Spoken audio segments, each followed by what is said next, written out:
Bonjour et merci Karine pour l'invitation. Je suis bien heureuse d'être ici aujourd'hui. Je crois que vous pouvez voir mon écran. Je vais juste... Oui, oui, oui, oui, oui, oui. euh, bon, parfait. Alors oui, je m'appelle Gisèle Roberts. Je suis la directrice de recherche et d'innovation à l'Université Laurentienne. Et le sujet aujourd'hui, de quoi on va discuter, c'est qu'est-ce que c'est la propriété intellectuelle et pourquoi c'est important. Euh, Oups, ça avance pas. Une seconde.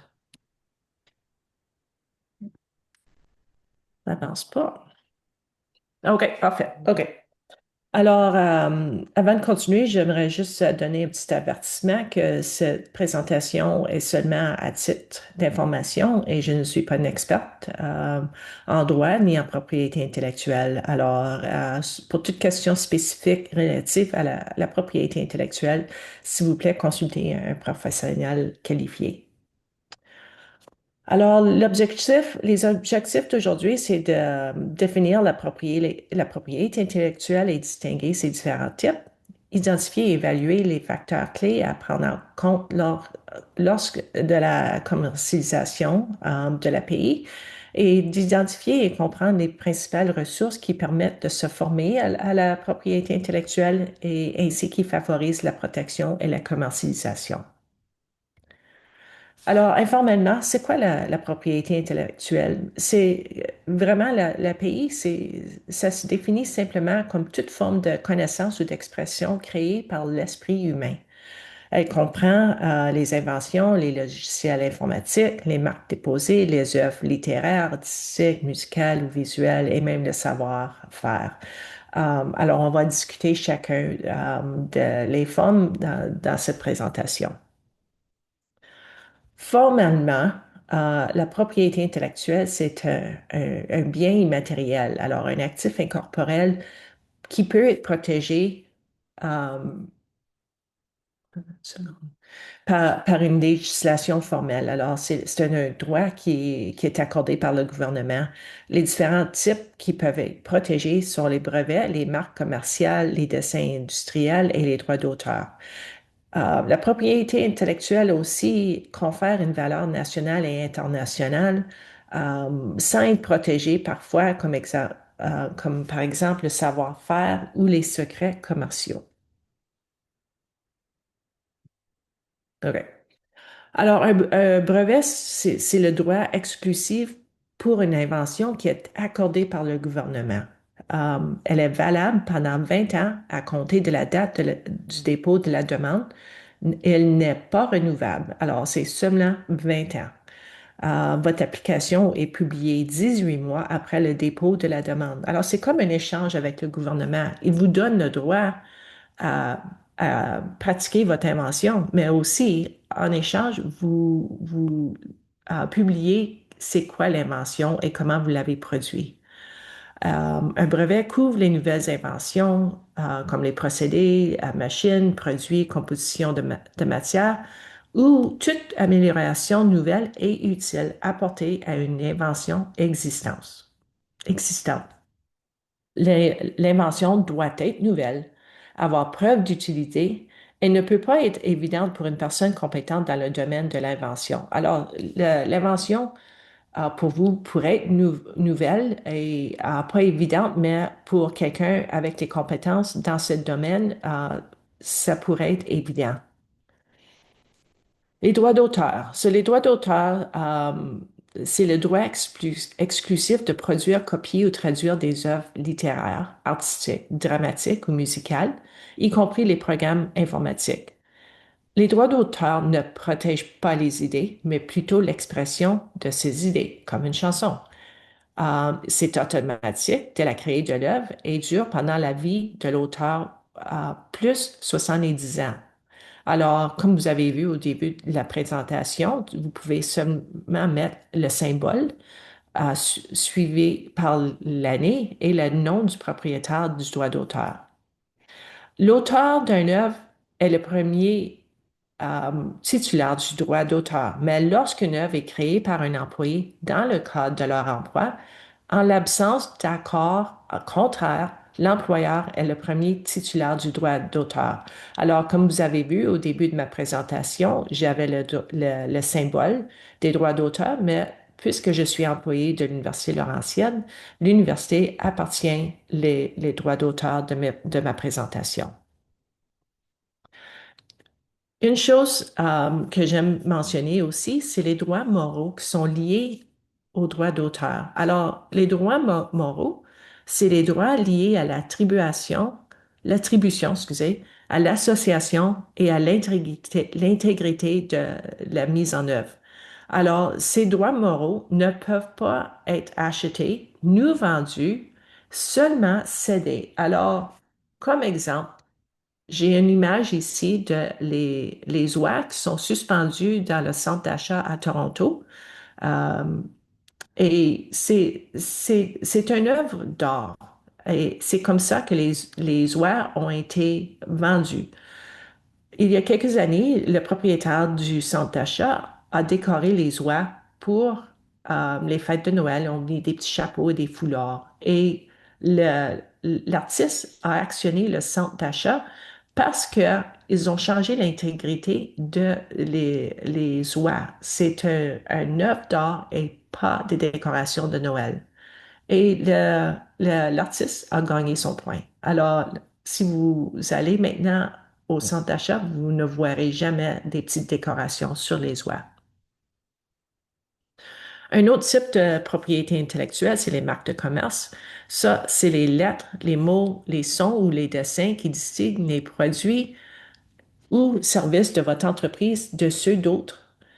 Ils peuvent être enregistrés pour une utilisation au Canada pendant 10 ans et ce droit est renouvelable. Mais une chose à noter, c'est que pour garder votre marque de commerce, il faut la protéger ou vous pouvez le perdre. Comme exemple, vous voyez ici un produit qui était vendu par une entreprise ici à Sudbury, à Stack Brewery. Il vendait de la bière. Le nom de chaque était Angry Moose et Friendly Moose. Mais il y a une entreprise en Nouvelle-Écosse qui s'appelle Moosehead. Alors, ils ont dû protéger leur marque de commerce parce que vous aviez un produit qui, dans les deux cas, c'était de la bière avec des symboles d'orignal sur le produit. Alors, leur argument était que vraiment, ça peut confuser le public. Et dans ce cas ici, l'entreprise ici à Sudbury a simplement arrêté de vendre le produit. Les dessins industriels concernent la forme et la configuration d'un produit. Alors, c'est son apparence et non sa fonction. Il doit être enregistré et au Canada, il vous offre jusqu'à 15 ans de protection. Tout comme un brevet, il doit être nouveau et unique et non divulgué, mais ne nécessite pas de fonctionnalité comme un brevet. Alors, un exemple, ce serait la bouteille de Coca-Cola. Dans le passé, il était protégé à travers un dessin industriel. Je vais donner un peu plus de détails au sujet du procès pour le brevetage et la commercialisation, les facteurs à considérer. Alors, euh, il y a 5 différents facteurs et on va passer à travers un par un. Alors, le premier, c'est l'inventeur. Un inventeur, c'est une personne qui contribue au concept inventif et au moins une revendication du brevet. Sur les revendications, ils définissent la portée du brevet, c'est-à-dire ce qui est protégé. Alors, lorsque vous lisez euh, un brevet, l'application, vous allez voir les différentes étapes. Alors, ça, c'est les revendications. Il peut s'agir de deux personnes ou plus qui ont collaboré pour permettre la réalisation de l'invention grâce à leur effort conjoint. Des fois, vous allez avoir des membres d'une équipe qui vont travailler sur une invention, mais ils ne sont pas nécessairement inventeurs. Euh, Ce n'est pas la même chose qu'un auteur lorsque la rédaction d'un texte.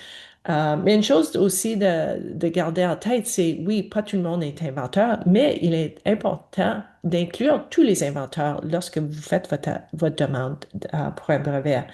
Parce que si quelqu'un porte plainte qu'ils n'ont pas été inclus, il y a possibilité que le brevet est déclaré invalide et tous les coûts que vous avez investis dans votre brevet seraient perdus. Droit de propriété. Partout dans le monde, les brevets sont accordés selon le principe du premier déposant, sauf pas nécessairement le premier inventeur. En l'absence d'accord contrainte, vous pouvez déposer un brevet et en devenir le propriétaire.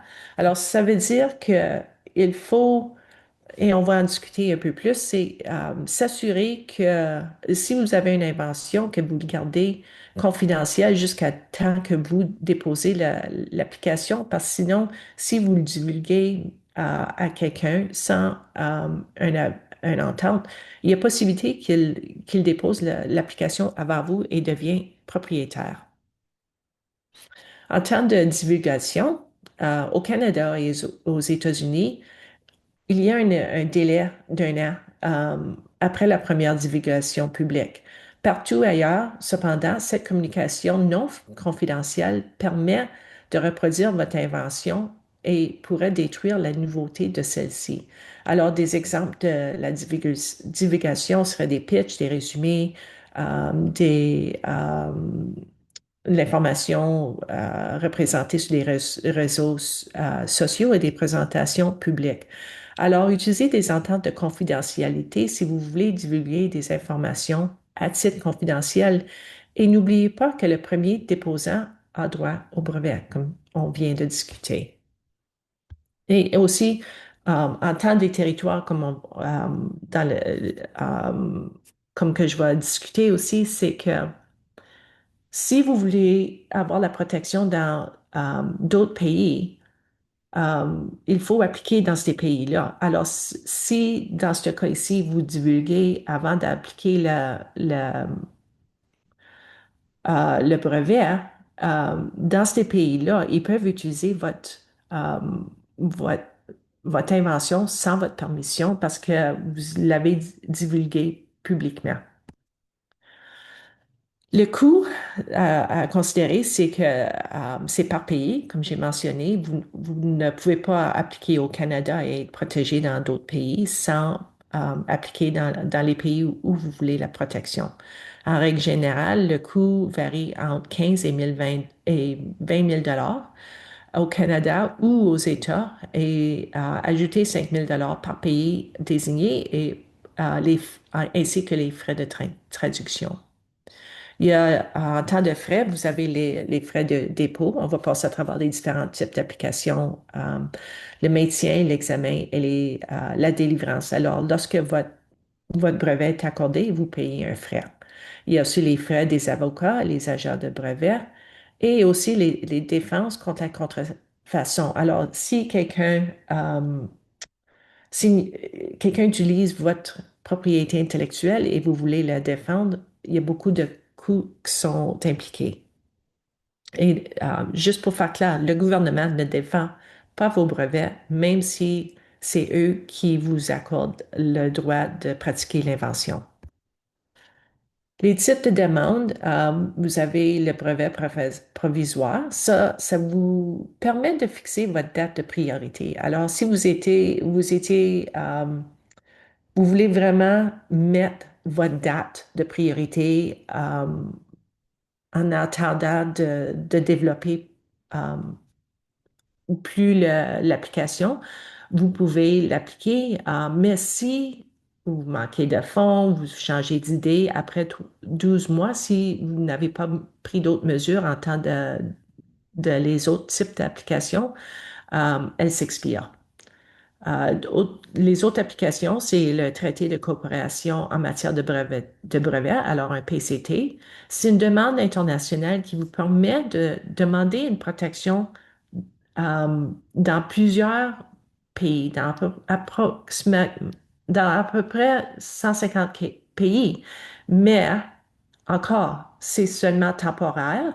Ce soit, si vous avez demandé le brevet provisoire et ensuite le PCT, vous avez un autre 18 mois. Si vous commencez avec le PCT, vous avez 30 mois du premier dépôt, mais ensuite, devez appliquer dans chaque pays où ce que vous voulez la protection. Alors ça, c'est le dépôt national.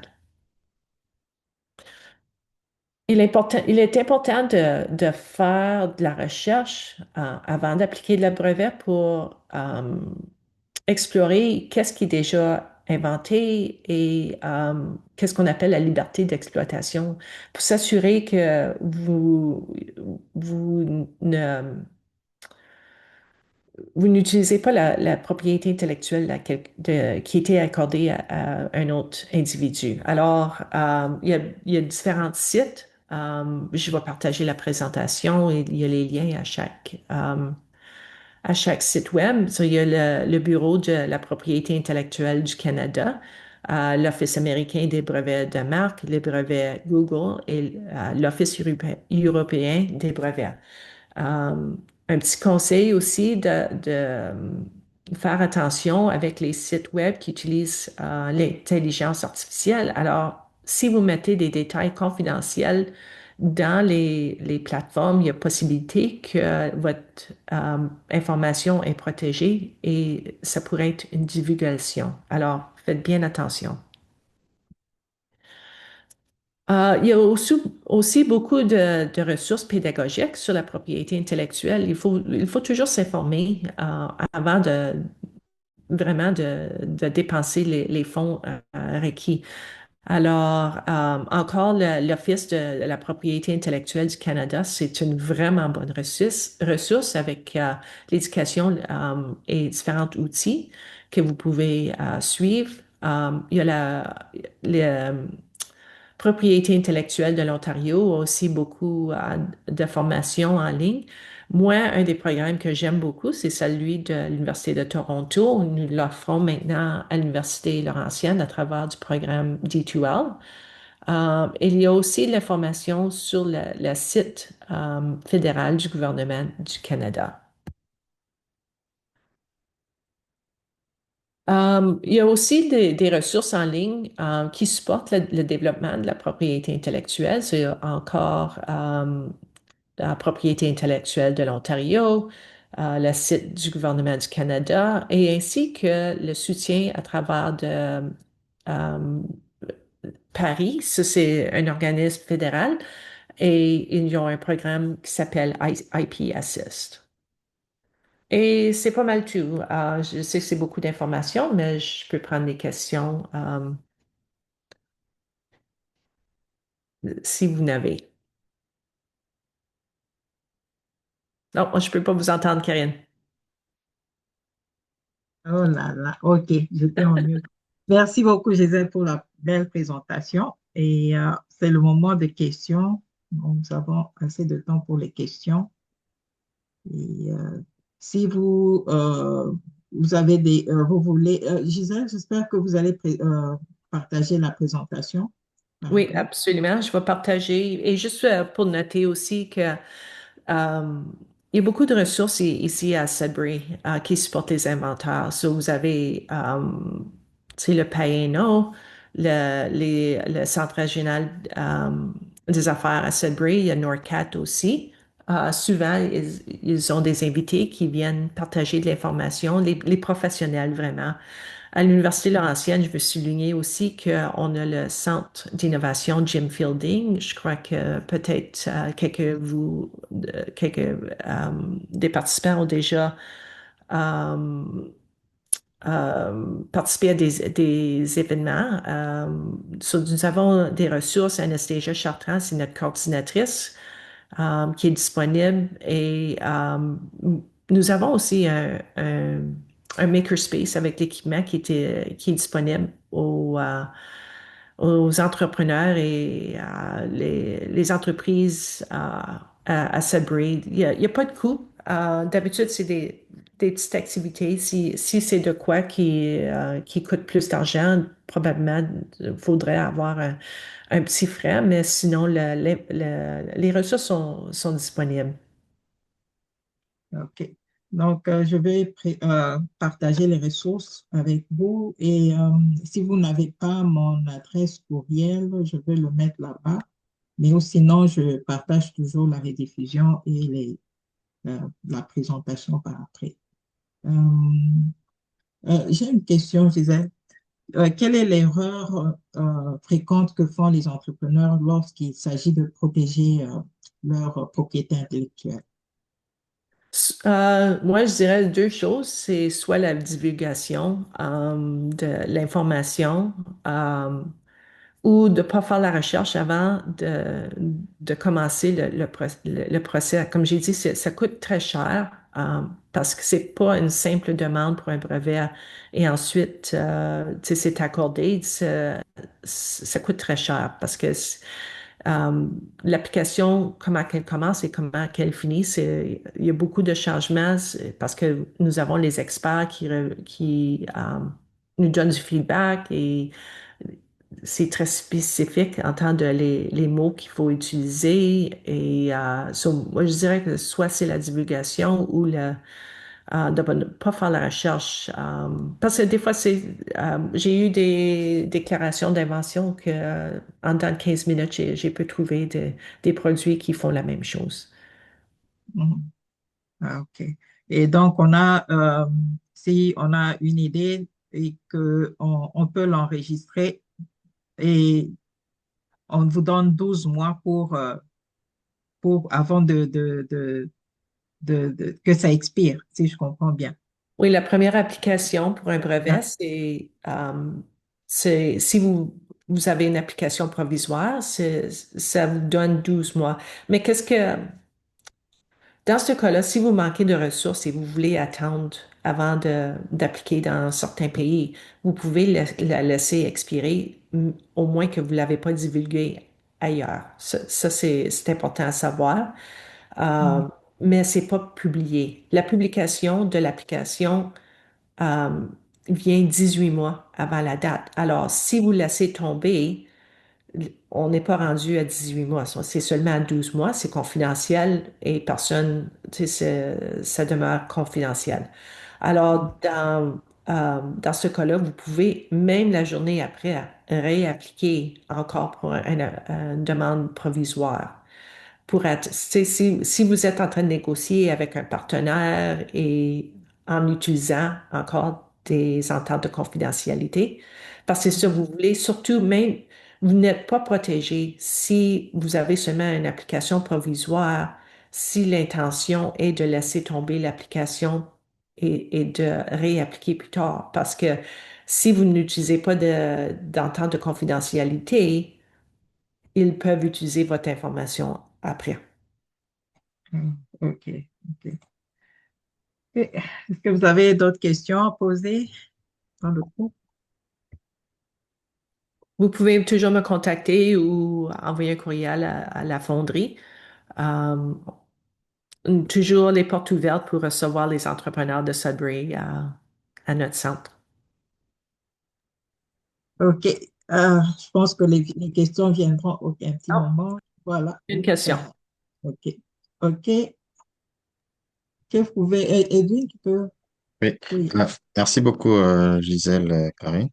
Moi, j'allais demander, pour la propriété intellectuelle, j'ai vu que même un nom d'entreprise peut faire l'objet d'une propriété intellectuelle, n'est-ce pas? Pardon? Un nom d'entreprise, Oui, ça peut faire l'objet aussi d'une propriété intellectuelle, n'est-ce pas? oui, oui, oui. Alors, parce que généralement, quand on enregistre, que ce soit au Québec ou en Ontario, il demande toujours, je crois, j'ai oublié le nom, je crois, Nexus ou quoi, où on paye, je crois, un petit montant pour qu'il vérifie si le nom n'est pas encore pris par une autre structure, n'est-ce pas? Oui. Alors, maintenant, est-ce que dans le cas échéant, est-ce que la protection, elle est à l'échelle internationale? Je donne un exemple. Moi, je m'appelle Edwin, OK?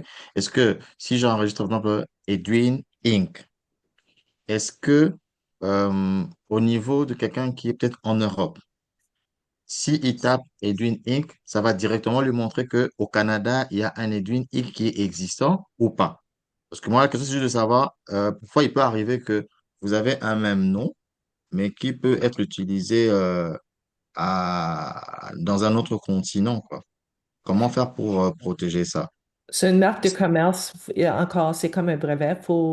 Il faut appliquer dans le pays où ce que vous voulez la protection.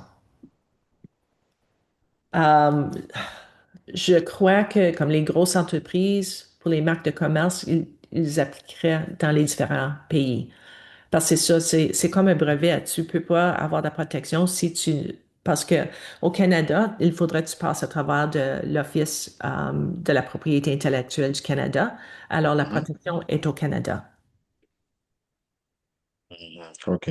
Oui. C'est- Et le site web euh, que j'ai partagé, vous pouvez Mhm. faire de la recherche sur le site web pour voir qu'est-ce qui existe déjà au Canada. D'accord.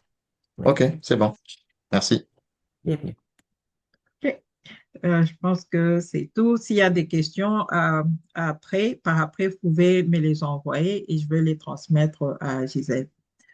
Excellent. Merci beaucoup, Gisèle, pour cette présentation et j'espère que ça a été bénéfique pour beaucoup d'entre vous. Et le, la rediffusion de ce webinaire sera partagée après et je vais poster ça sur notre site web et vous pouvez regarder ça sur YouTube aussi. Merci encore, Gisèle, et je vous souhaite une bonne journée à tous. Merci. Merci. Et merci pour l'invitation. Bonne journée.